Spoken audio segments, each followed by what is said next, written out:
And whoops, what did I just do? Hold on, record. Okay. Great. Good evening, everyone, and welcome to tonight's program, An Introduction to the Warming Sea, a symphony about climate change composed by Lucas Richman. I'm Brenda Harrington, Program Librarian at the Belfast Free Library, and thank you all for joining us. Before we get to tonight's presentation, I would like to mention that this program is part of the All of Belfast Climate Dialogues, a project of the Belfast Free Library, which we created to help all residents in our area talk about climate change and its impacts in order to increase awareness and help us all prepare for the challenges ahead. I invite you to go to our website, belfastlibrary.org, and follow the link to all of Belfast Climate Dialogues to learn how to participate, sign up for our newsletter, and learn about upcoming programs around climate change. Our next program will be on Tuesday, November 30th with Susan Inches, author of the newly released book, Advocating for the Environment, How to Gather Your Power and Take Action. Joining us tonight for this introduction to the warming sea are Kate Dickerson, founder and director of the Maine Science Festival, and Lucas Richman, music director at the Bangor Symphony Orchestra. In 2019, Kate Dickerson commissioned Grammy Award-winning composer Lucas Richman to create a musical exploration of hope in the face of climate change impacts in the Gulf of Maine. The symphonic piece, The Warming Sea, is the result. They are here tonight to tell the fascinating story of how composer Lucas Richman collaborated with scientists and researchers up and down the coast of Maine to create The Warming Sea, which will have its world premiere March 19th, 2022 at the Collins Center for the Arts in Orono, Maine. During tonight's presentation, please keep your mics muted, and we ask that you put questions in the chat, and my colleague from the ABCD project, Sarah Kern, will read them during the Q&A. With that, I would like to welcome Kate Dickerson and Lucas Richman and turn the mic over to Kate. Okay, Kate. You're muted, Kate. All these months of the pandemic, I still can't get the mute button right. All right.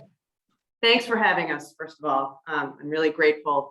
I welcome every opportunity I can get to talk about the Maine Science Festival in general and this project in particular.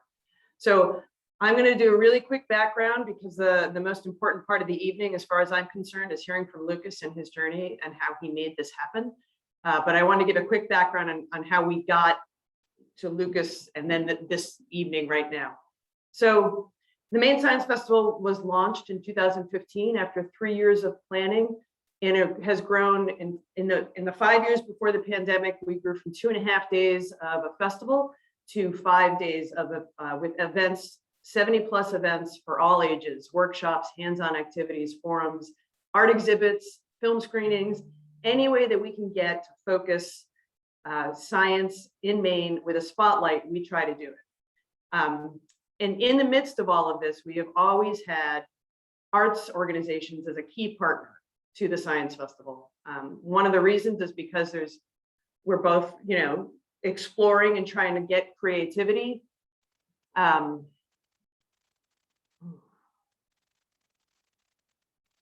don't think you can hear me. We can hear you, Kate. We can hear you. Sorry, I'm seeing my Zoom fade out here. We can hear you, but you're frozen. All right, well, it's not a bad pause, so we'll just go with that. So we've always had arts organizations, and the Bangor Symphony Orchestra and Lucas Richman in particular have been with us from the beginning. And for a couple of years, we always would talk to each other and say, how can we do a big project? It's great that we're doing a focus of the science in different parts of music. One of my personal favorites was the science of stringed instruments, where I wrote into talking about the physics behind what's happening on instruments as part of a string quartet. But it always felt like we wanted to do something more.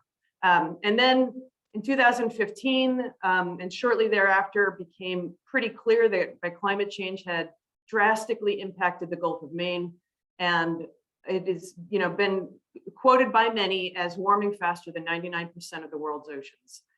So that, coupled with Maine's bicentennial in 2020, and the fact that the Climate Change Institute at the University of Maine has world-leading researchers in just about every area of climate change research that you can think of. It made me realize that what we really needed to do is talk about climate change, and we're going to tie it to the Gulf of Maine and Maine's bicentennial. And because, that was such a great idea, but I have absolutely zero artistic talent, then the next question became what do we do? Well, what I did was I asked Lucas if he would be willing to do this commissioning and this exploration of climate change in the Gulf of Maine. And my end of the bargain was to bring him around and have him meet with scientists and researchers and experts all up and down the coast of Maine to find out their research and what they were finding and learning about climate change and how it's impacting the Gulf.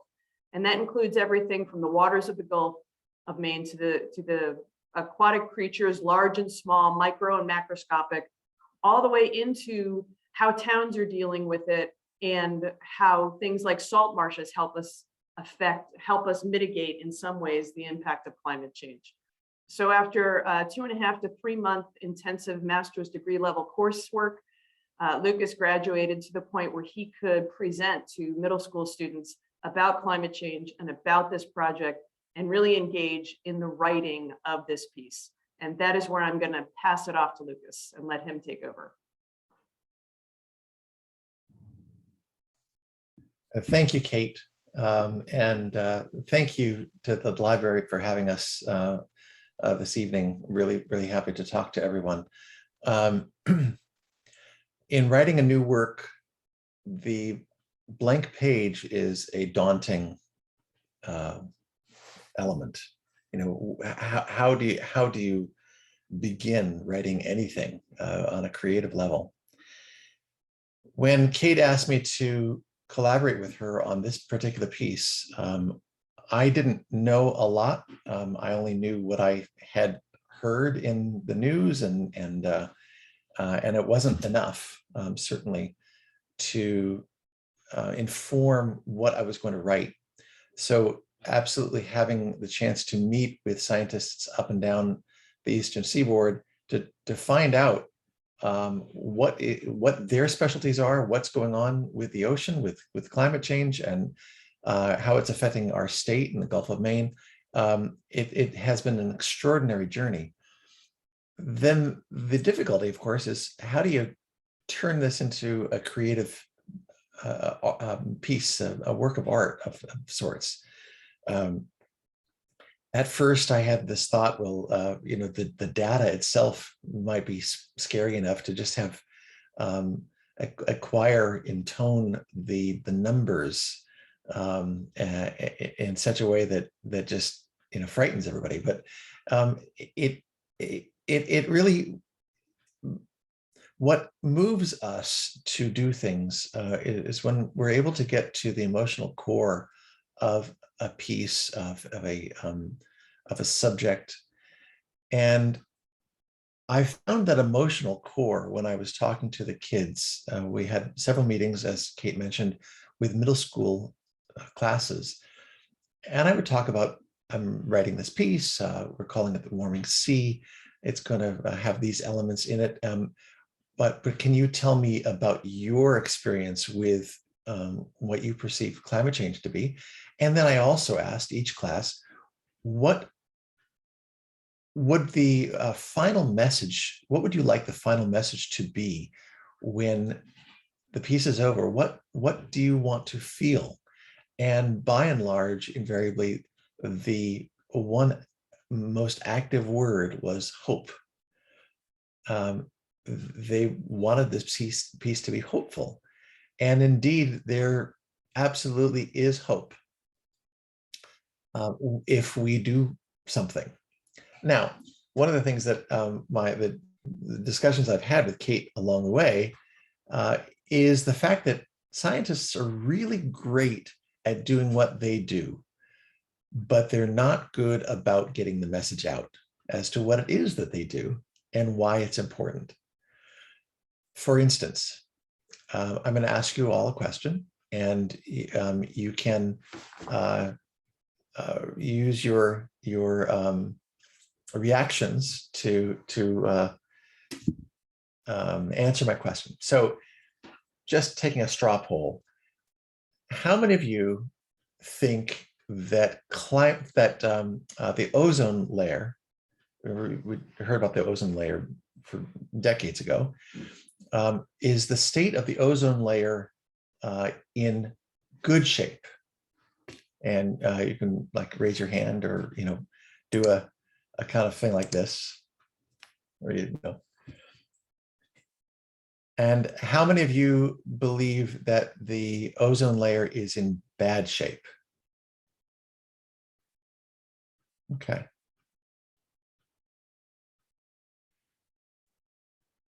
Well, so I want to tell you that in 1987, 151 countries signed on to an agreement to ban fluorocarbons.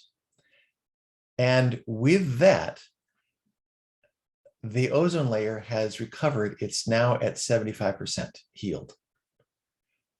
I didn't know this going in to all this journey, this studying.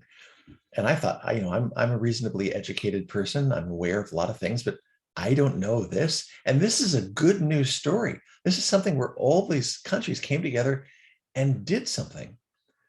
So that's the kind of message that has to come out about climate change. There are advances, there are things that we can do if we do them all together to, unfortunately, we won't be able to get back what we've lost, but we can stop the horrible degradation. We want to be able to get it to the point where we can maintain the level of weather events that we're having now, which isn't great, but we can stop it from getting worse. And that takes us all coming together to do to work together and figure out the right mode of preserving our planet. And we have to do this for our children. So the message in the piece revolved around hope, and I wanted the piece to end on hope. But hope has to be informed by something, and hope begins with truth, to really truly understand what climate change is. And that became the name of the anthem, the last bit of the piece. Hope begins with truth. And I felt that it should come from the children. The kids need to address the audience, address us as adults and say, have you told them? Have you told your children the truth? Things are changing. Things will not remain the way that they were, as they were.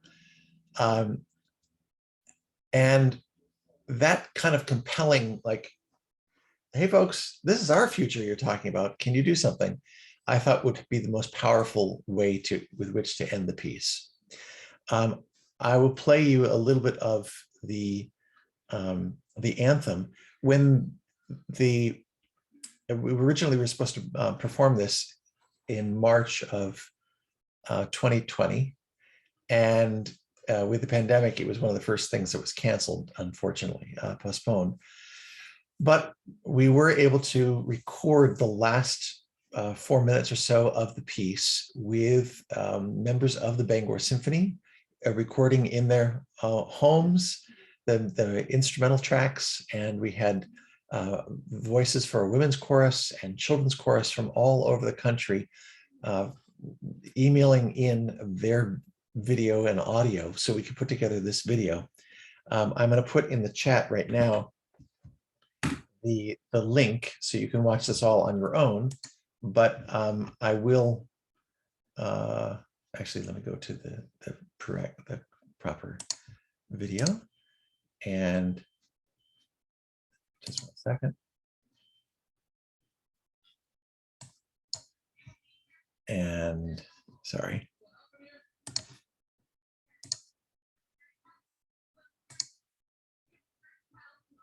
You should be seeing this.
I'm going to stop the share right now. And I hope you'll have a chance to watch it. I don't want to give away the ending.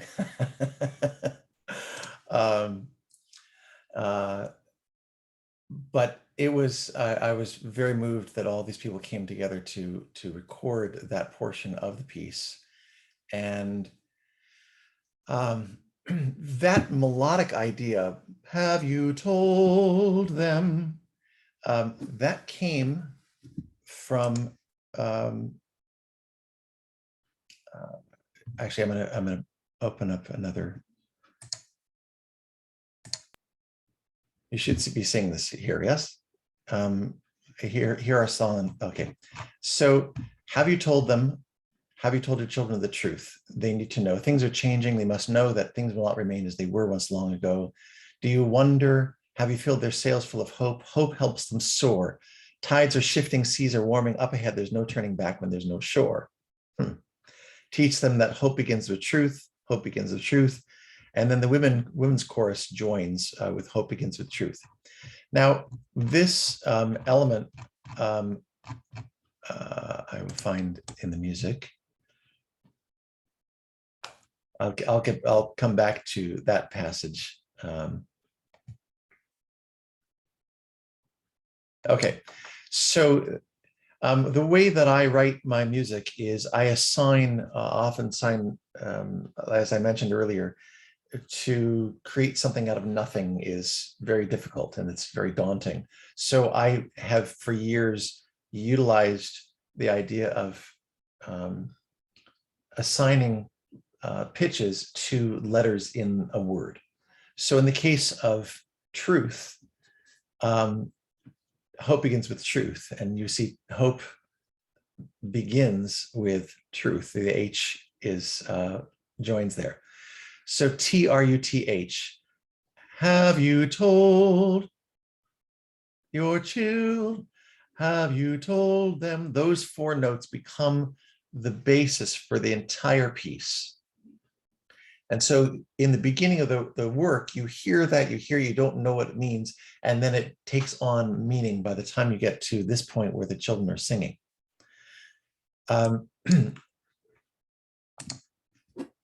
I'll talk, before I get back to the notation and the actual music, I want to show you one of the things that I had a chance to do with Sean Burkle at the University of Maine, who's the Maine state climatologist.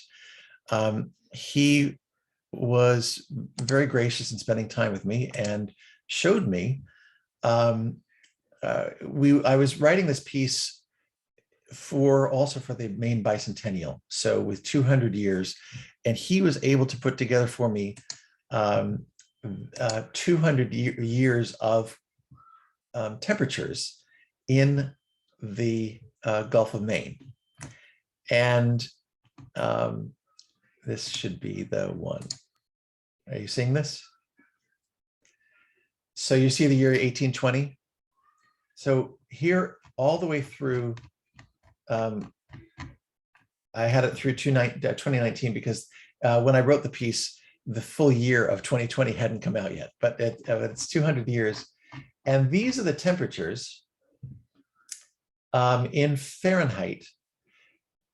So in 1820, it was 47 degrees, 47.696 degrees. And you'll see that the deviations are relatively minor. It's not that you're going to find a temperature fluctuation of 10 degrees, 15, 20 degrees. It's only within a scope of 5 or 6 degrees. But that difference of 1 degree is radical change for all the living creatures in the ocean and all the environment. Okay, so I thought, how can I take this information and translate it to music in the same way that I assigned pitches to letters in a word? At first, I thought, well, maybe,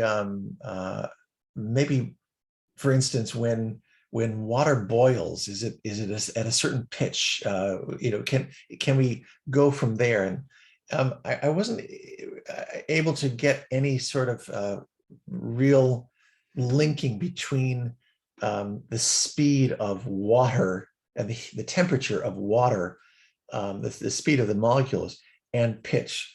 So what I ended up doing is finding the middle ground, and taking the entire spectrum of the notes on the piano and assigning the smallest degrees by changing the pitches when you have the notes on the scale from C to C. And I think you can see this keyboard right here. So you can see, let me see up here, you can see better. There are 12 of these pitches from the C, octave C to C, and between the white notes and the black notes. So C4, if those of you who have taken piano, is what is middle C. C4 right here. So C4 in 1940 was 47 degrees, 47.9. That's C4. Everything then chromatically going up and down is reflected in the assignment of these pitches. I hope that's not too obtuse in what I'm saying. But you'll notice that pretty much in the early years, we're on the low spectrum of these notes. And that when you go down to C6 and A3, B1, this is just about the lowest you're going to go. Very, very bottom of the scale, and look, it's 45 degrees. So there's that change of 2 degrees. As we get later on into the century, into the 21st century,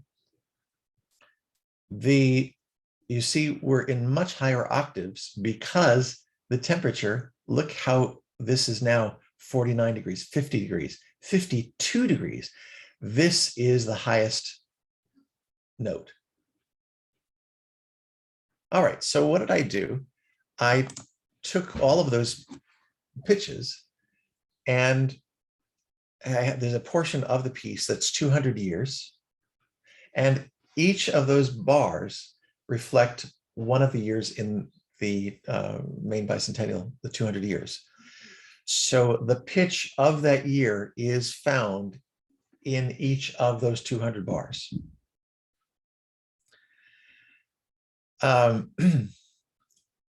There are also significant events that have taken place in our understanding of climate change. For instance, 1938 was the introduction of the first scientific paper about climate change. So 1938, bar 1938, becomes a bar measure in which there's a dramatic musical event to signal that. The introduction of the foghorn, the invention of the foghorn, which we hear played by bassoons and trombones and low percussion and basses, that is in a particular year as well. All these events are assigned in the year within those 200 years. I knew that I was going to have children's voices, and I wanted to have women's voices. The women in this case, I thought, when you think of the ocean and you think of women's voices, the first thing that often comes to mind are the sirens.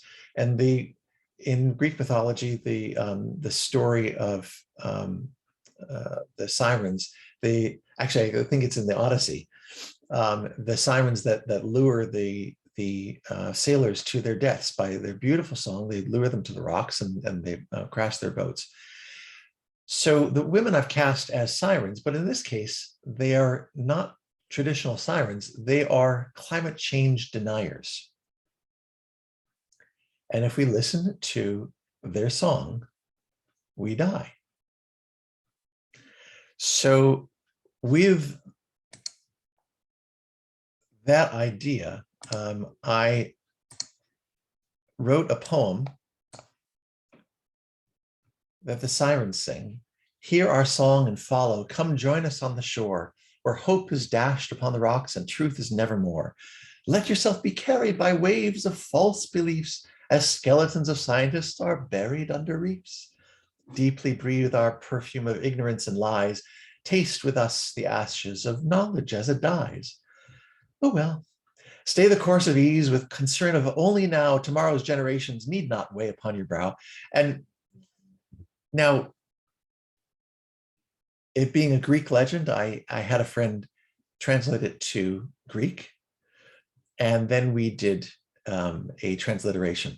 So hear our song and follow. Come join us on the shore. Akuste to traudimas, kelas tin actimas opu I pilva, stus vrahus pan hitipa, ke I alithia then da irisi yo popaketsana. So this music is using a transliteration of that Greek, originally English poem. And the women are arranged. You'll see that the score has soprano 1, soprano 2, alto 1, alto 2, and they sing Akuste to traudimas, hear our song and follow. Akuste to traudimas, hear our song and follow. Ah, and they sing this kind of siren song.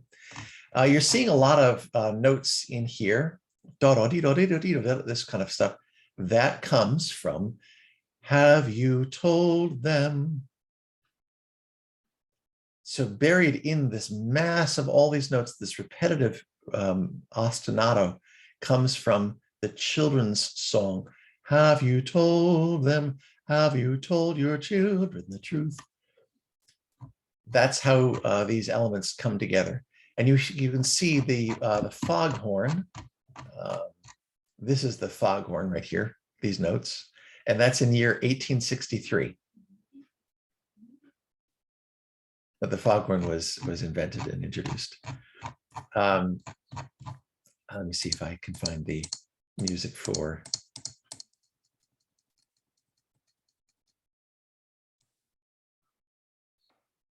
Yeah, so 1938.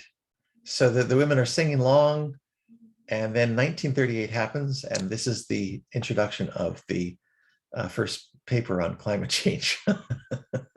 So a dramatic event.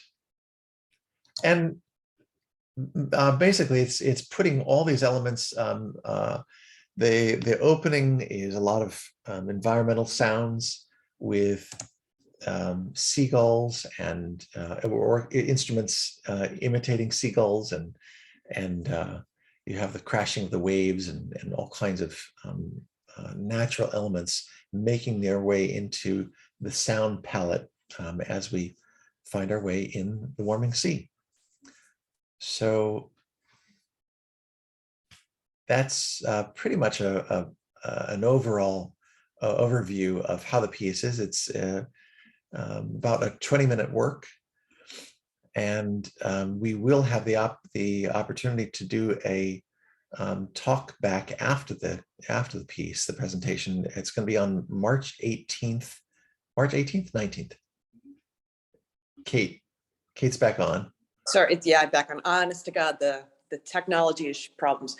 It is March 19th, and actually, I will take this opportunity to explain the layout of the evening because because this was postponed due to the pandemic. It's given us a real opportunity to frame out a full evening talking about climate change and actually what we are calling the climate crisis. And we did not come up with that. That is what people have come around to. I'd say about the only benefit that we've gotten out of having this delayed from 2020 is that we no longer have to have the conversation that climate change, is it really happening? Is it not? So we're going to start the evening with some conversations with 4 of Maine's leading researchers and climate scientists, and that includes Seth Campbell from the University of Maine, Jacqueline Gill from the University of Maine. I'm going to forget people, and I really apologize for that. I'll pull them up when I get a chance. And Cassandra Rose, actually, from the Maine State Climate Council. I have one other scientist I'm trying to rope in for that conversation, and that's going to be moderated by Ronit Prar, who's a science diplomat and works with the Science and Science Networking Exchange. I'm with the UK. So we've actually at the Science Festival been working with the UK and trying to figure out different ways to collaborate on addressing and talking about all sorts of different things in the science that is similar between the UK and Maine. And part of that is looking at climate change and addressing climate change. So I'm very excited about that. And then we'll have a short film that in my head I call Lucas's Journey, but I'm sure that we will have a better title for it once we get to it. And those will be, it'll be a short film, 7 minutes, maybe 10, about Lucas's, all the conversations that he had with people as he learned about climate change. We recorded all of those. So we have literally hours and hours and hours of film that we're going to pull down into a small storytelling piece so you can see how Lucas went from a novice. I mean, I think that's a fair way to describe it, to someone who's deeply compelling when he was talking to students. And that was, we squished his brain with so much information in that amount of time. It was really extraordinary. Then we'll have the piece. And then after that, we're going to have the talkback that Lucas mentioned. I'm particularly excited about that. I mean, I'm excited about the whole thing, but I'm particularly excited about the talkback because most of the people that Lucas spoke with have agreed to be part of the talkback. So we will be getting their instant reaction, or their immediate reaction is a better way to think about it, to the piece and what they thought about the work, the conversations they had with Lucas and how it became part of this piece. And then kind of most importantly, I think we're going to provide a kind of what's next. So we're going to have information available for the audience to take with them on what you can do next for climate change, to address climate change, to think about climate change, to talk about climate change. We're going to have a list of resources, and we're going to ask those people who Lucas are speaking with at the talkback their suggestions as well, so that we can start doing the next step, which is what's next. How, now we know it's happening. We know it's dire. What do we do next? Back to you, Lucas. So the point is that so often, a contemporary piece, a new piece of music is played and yay, a wonderful premiere, and that's the end of it. The point of this piece is not to just have people sit in the dark and hear some music and say, oh, we feel that there's a problem with climate change. Okay. And then go back and, go to our normal lives. No, the whole point of this is to inspire conversation, to motivate people, because the music has a way of doing that, that in a way that just talking about it doesn't always work.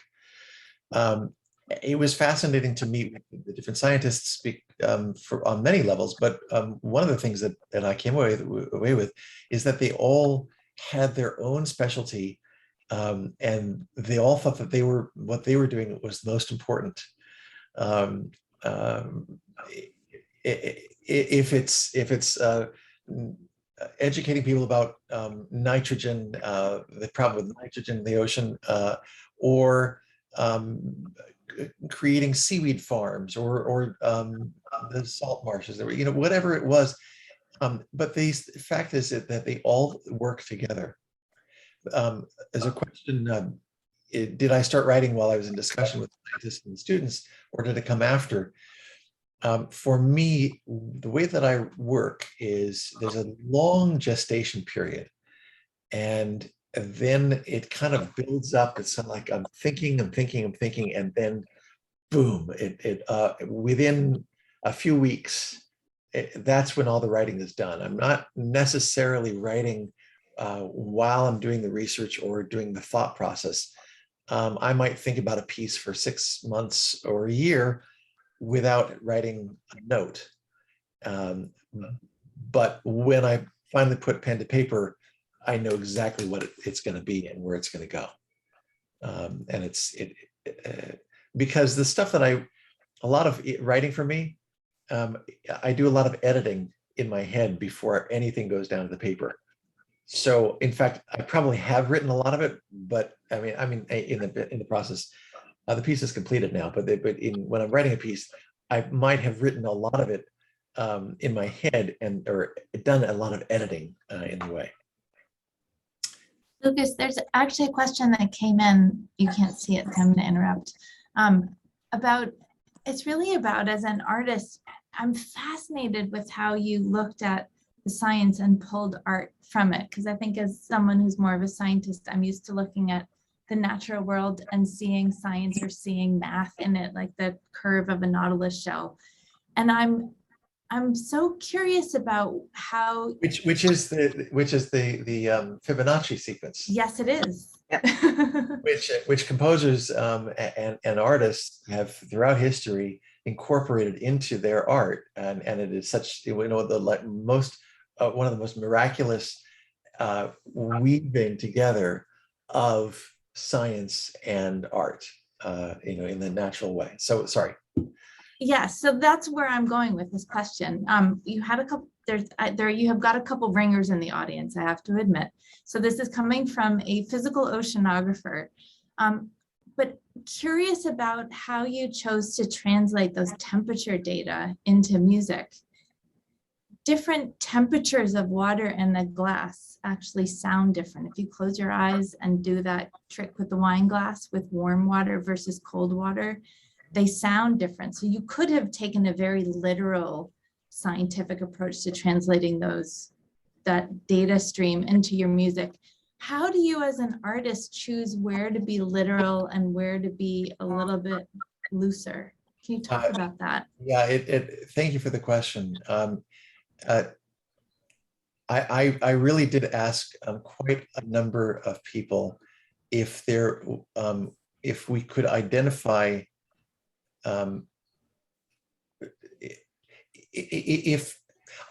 what I was going for was equating sine waves, the speed of sound with temperature, and I could not find anyone to give me an actual correlation that where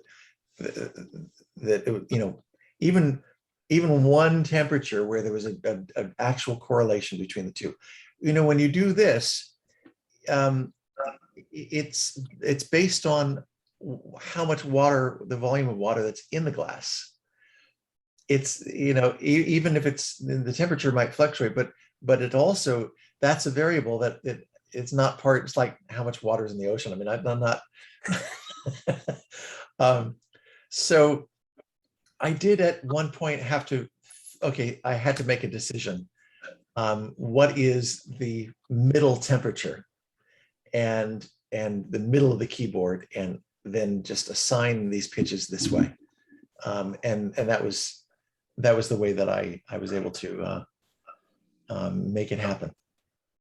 Yeah, and I'm gonna do a little bit, not answering that question explicitly, but I will say Lucas and I talked at great length on our many drives, that one of the things I really wanted from this piece was him to translate and interpret so that it wasn't just a straight data shot, because that's been done, and that hasn't really, that's not gripping, right? Like the whole point of this was to have this artistic look at it, like find the part that's important and tell us that part that is going to appeal to a larger audience. You know, that's such a good point. But to Lucas's point, hope begins with truth. So where do you take that artistic license to make a more powerful message? Absolutely. So that's a great question, and you know, I love to put things in boxes. I really do. And I on an academic level, I would have loved to be pristine about the choices I had to make. But I will also say that one of the things I've learned in my life is that life is messy, and life is not exact. And as Kate is saying, it's okay in this instance to give the sense, the message is what is most important. And if the piece were dominated by the academic sense of it, it would not translate, it wouldn't go to the emotional core. And my job was to find the emotional core and translate that. So that's kind of where I am with that. That's where I have peace about not being overly exacting. I mean, to the point where, look, once I made a choice about finding the middle value, then it became a scientific thing based on that, making the assignments with music. Yeah. I'm sorry, like balancing two questions. I had a follow-up question for you on that, which is, so in writing this piece, and I'm working with Kate, and working with these scientists, did your hope about our climate future and our ability to do something about it grow or decrease? And did you learn more? Where are you around? What are the solutions that we should be pursuing?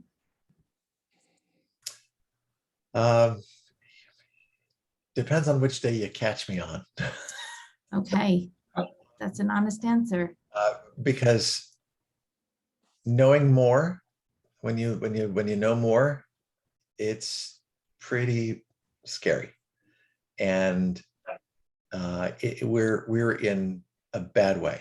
We're just in a terrible, terrible way. And what is so sad to me is the fact that, I'll say it again, we need to do what we can do to maintain what it is that we have now, which is already bad. I mean, the fact is, here we are in Maine and in Bangor, and it hasn't snowed yet. And when's the last time it hasn't, there wasn't a flurry before we got to the end of October. I mean, okay, I know that it's weather, but listen, there are elements of examples of things that are being affected by this climate crisis.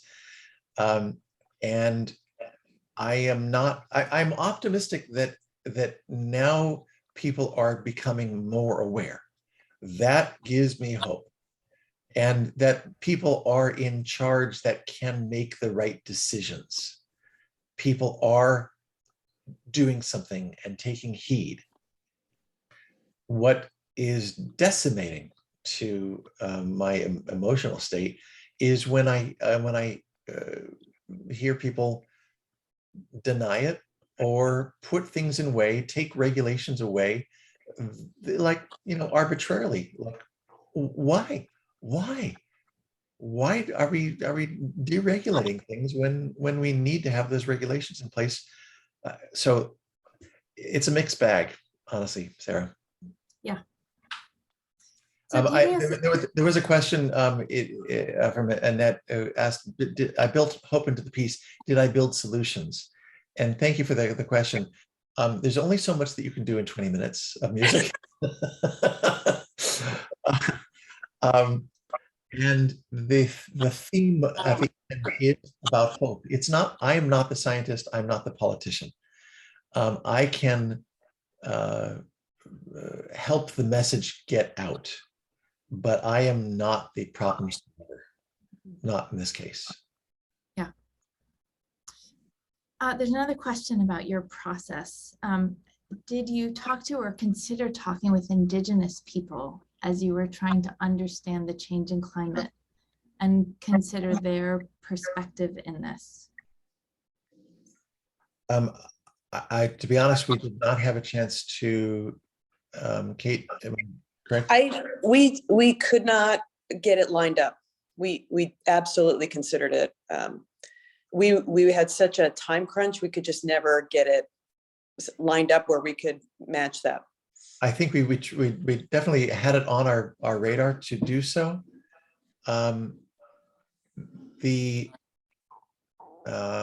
So unfortunately, that'll be in the sequel.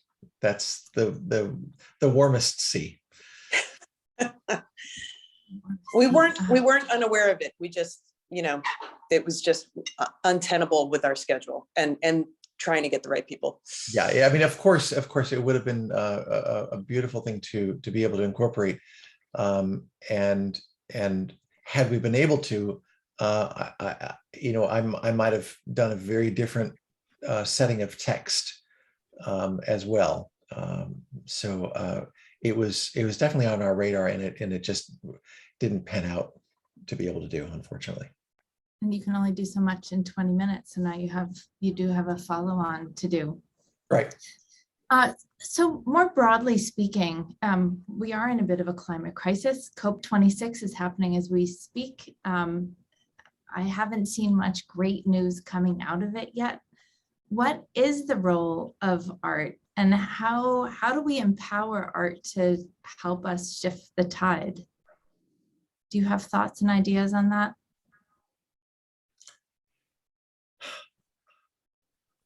A few years ago, with the political scene being what it was, I thought maybe I should just go into politics, and maybe I'll study law and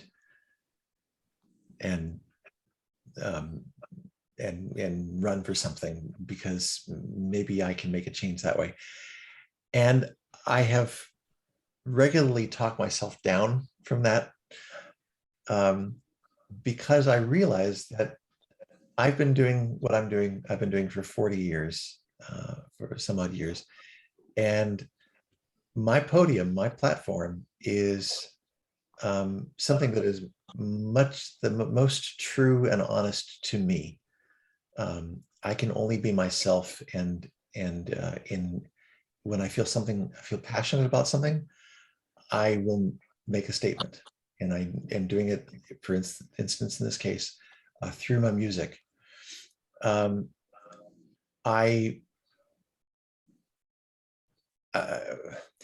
role of the arts, again, we can't make change, but we can inspire. We can inform.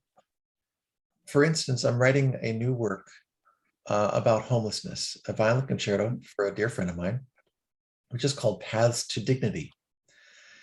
It is a work in 4 movements, and it is all about, it's not a piece that is just going to conjure up, oh my gosh, isn't the homeless situation horrible? The piece is about educating people about the respect that should be due to those whose unfortunate circumstances have propelled them onto the street. So many people through this pandemic find themselves not able to pay rent. They're suddenly cast out. It's to no fault of theirs. And we have to learn we have to understand why and how we should have compassion, and figure out what we can do. So a piece like that is part of the conversation. It's, again, not just a piece for people to sit in the dark and listen to, but in fact, there's a piece beforehand and afterwards where I'm putting together the cultural organizations that are presenting the piece with the homeless advocacy organizations, so that they can have this dialogue, and all the patrons who regularly go down to a symphony hall and step over the homeless, they'll be much more aware of what's going on through this, and so the music can be that message, that vessel for advocacy in whatever issue it is. Yeah, you're just listening to you. I was struck by the tension between individual action and group action that you just kind of displayed. Like, I think all of us have that response. If we see something bad, what can I do to fix it? But then the things that have really moved you, like you talking about going to law school and becoming a politician and fixing it. But the things that you're in action around, and the things that you and Kate have done, are creating a coalition of people who bring different pieces to the table. So if I could give you and Kate, like, all the people, all the money you needed, who would you put on your dream team for getting people excited about the future that we might have if we stop burning so many fossil fuels, if we clean up our air and water. Who would you put on that team besides everyone on this call right now, to make that happen? What would be the professions or the perspectives that you would want at that table? Kate, I'll let you take this. I would put in playwrights. I would put in TV show writers. I would put in climate scientists and atmospheric scientists.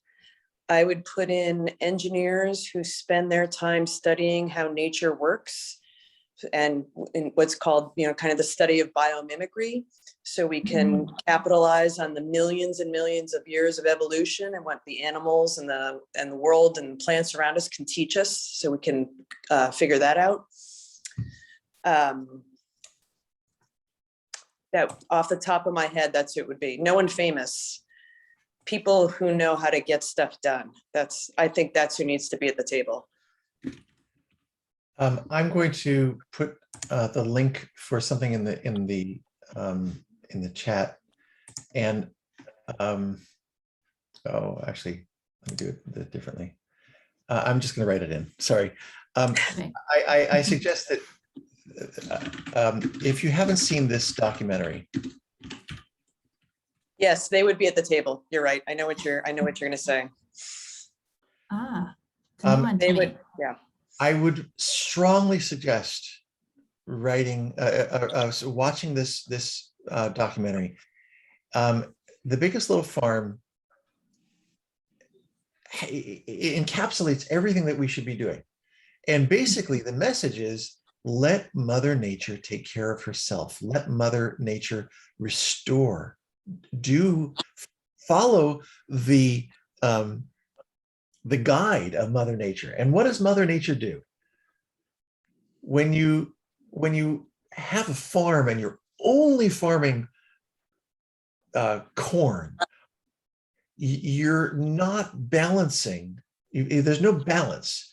What we've done with our society, and the reason we're so messed up, is because we don't have balance. And Mother Nature has balance. If we get out of the way, and one of the things that I mentioned earlier, the Seaweed Farms, it was fascinating to me to learn about how introducing seaweed and scallops and mussels and basically putting together an ecosystem in an area of water that was dirty water, by putting all these elements, plant life and animal life together, it cleans the water. Allowing Mother Nature to take care of herself, we have to get out of the way. And whatever that takes, that's what's going to happen. Watch The Biggest Little Farm. I found it to be one of the most moving things that I've seen. I was also, I'm friendly with the composer, Jeff Beal. He was a study conducting with me in a workshop years ago. And he's the composer for a number of TV shows and movies, but I was particularly partial to the movie because of that, but it really is a very, very fine documentary. I will say that I watched that in some of the depths of my despair deep in the pandemic, and found it absolutely soul reinvigorating. So good, because I was going to challenge you both as we're drawing to a close here. Lucas, your whole piece is about hope and responding to this request from kids, like, give us some hope. But when we asked you about your hope, your own hope is wavering. How do we all, if we care about this issue, where do we look to find the real truth that gives us hope, and then start talking about it and help people get excited about the possible future? So you've given us one thing. We have a movie we can go watch, but any other ideas for what we can do to legitimately recognize the good things that are happening, the things that we can build on?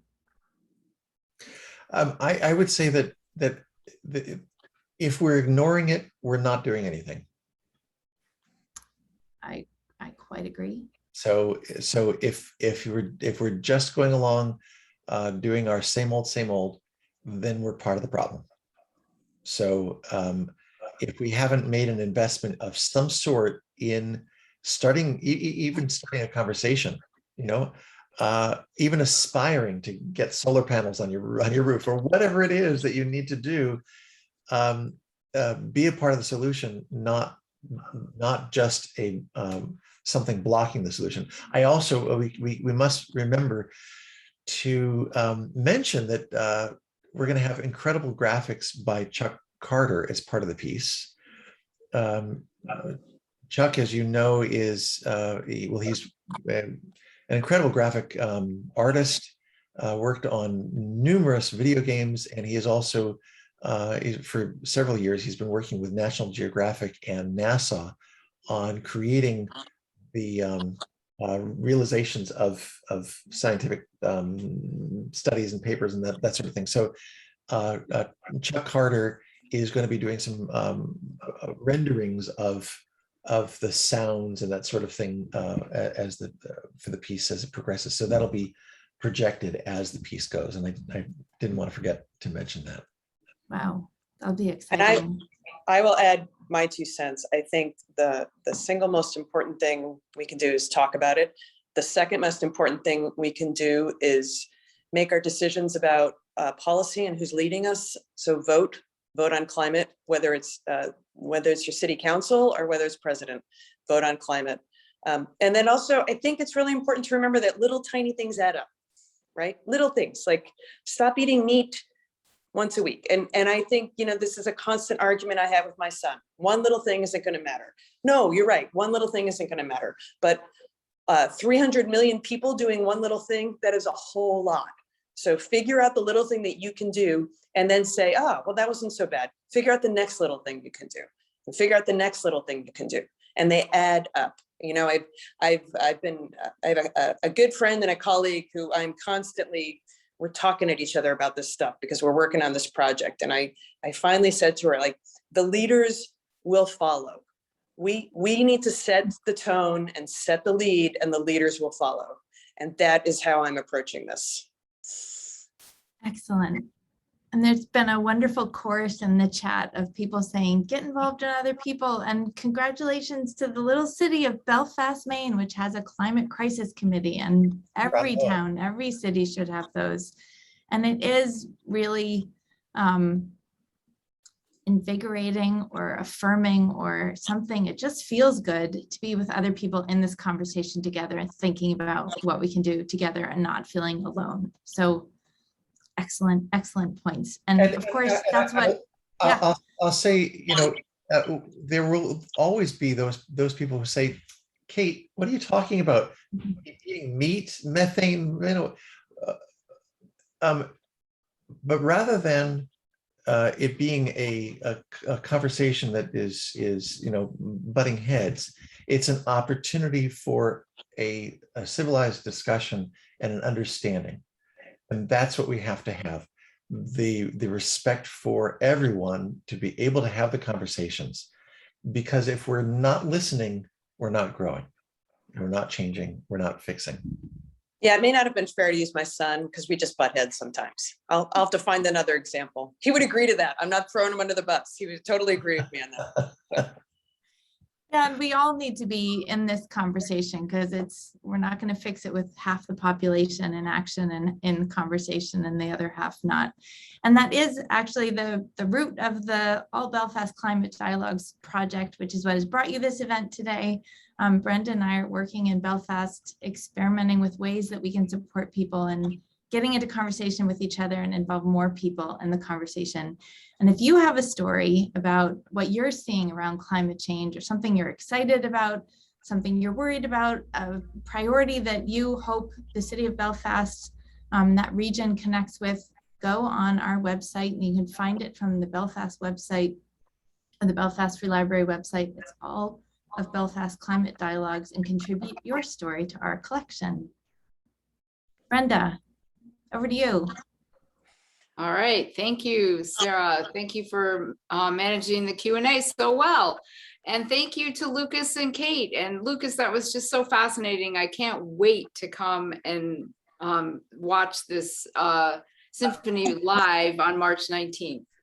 It'll be a tremendous experience to be in an audience with people at the Collins Center of the Arts. So thank you for sharing a lot about the background and your experience. And I think a lot of it's very useful to everyone. So thank you. And thank you, Kate, for starting the whole project. How wonderful.